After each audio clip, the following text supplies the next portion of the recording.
દાખલા નંબર અથવા 28 બે ચોરસના ક્ષેત્રફળનો સરવાળો 468 મીટર સ્ક્વેર છે.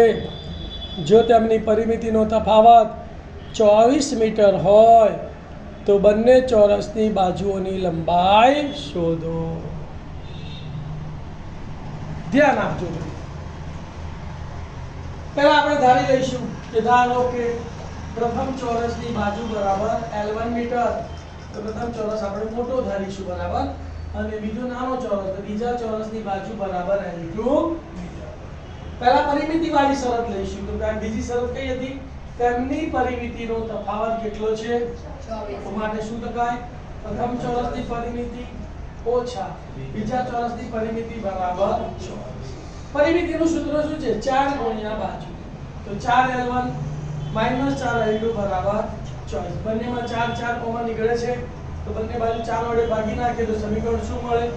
L1 માઈનસ L2 બરાબર 4 6 24 એટલે 6. L1 ને સૂત્ર કરતા બનાવું તો માઈનસ L2 સામે જાય તો પ્લસ, તો મારે L1 બરાબર L2 6 મીટર. સમીકરણ નંબર 1. હવે ક્ષેત્રફળની શરતનો ઉપયોગ કરવાનો કે બે ચોરસના ક્ષેત્રફળનો સરવાળો 468 મીટર સ્ક્વેર છે.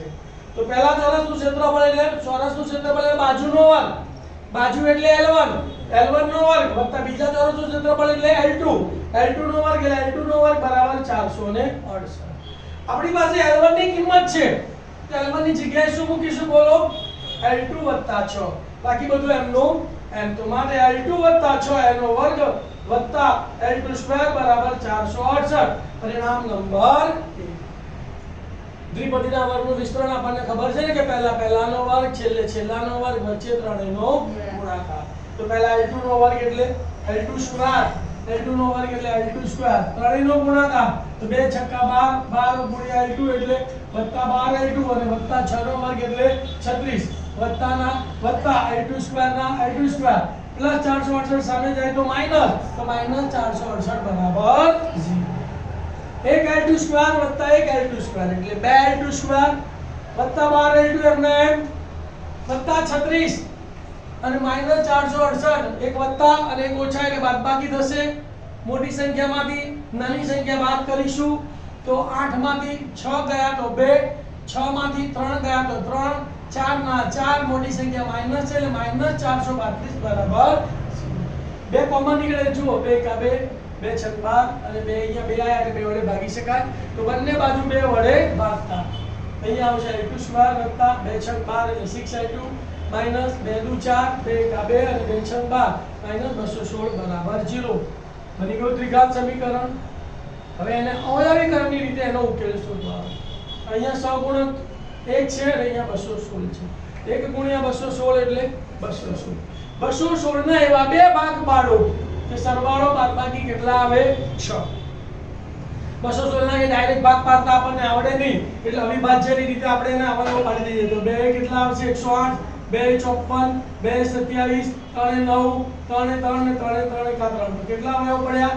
2 ગુણ્યા 2 ગુણ્યા 2, 2 ગુણ્યા 2 ગુણ્યા 2, 3 ગુણ્યા 3 ગુણ્યા 3, 3 ગુણ્યા 3 ગુણ્યા 3. અંદર એવો ગુણાકાર કરો કે જે બે અંકનો સરવાળો કે બાદબાકી કેટલો આવે? 6. તો 3 3 9 દુ 18 અને 3 દુ 6 દુ 12. 18 માંથી 12 જાય તો 6 આવી ગયા. તો એના ભાગ શું પડશે? 18 ગુણ્યા 12. એક ભાગ 18, એક ભાગ 12. બંનેની બાદબાકી કરવાથી 6 આવે છે ને. તો મોટા ભાગને મધ્યમ પદની પ્લસની નિશાની, નાના ભાગને વિરુદ્ધ એટલે માઈનસ નિશાની. તો +18 માઈનસ 12. ચલ કયો છે? L2. તો અહીંયા L2 લખવાનો, અહીંયા L2 લખવાનો. તો ડાયરેક્ટ અવયવ શું પડ્યા? L2 +18, L2 -12.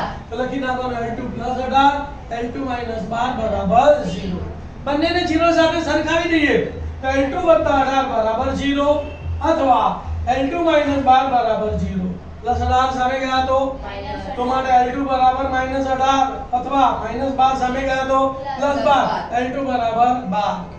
કોઈ દિવસ ચોરસની બાજુનું માપ ઋણ હોય ના હોય તો લખવાનું બાજુનું માપ ઋણ શક્ય નથી. માટે L2 is not equal to -18. માટે L2 બરાબર 12. આ L2 ની કિંમત સમીકરણ 1 માં મૂકી દઈએ. તો L2 ની કિંમત સમીકરણ 1 માં મૂકતા સમીકરણ 1 કયું હતું? L1 બરાબર તો L1 બરાબર L2 વત્તા 6, L2 ની જગ્યાએ 12, 12 વત્તા 6 એટલે 18, તો L1 બરાબર 18. તો જવાબ લખી કાઢવાનો કે પ્રથમ ચોરસની બાજુની લંબાઈ 18 મીટર અને બીજા ચોરસની બાજુની લંબાઈ 12 મીટર છે.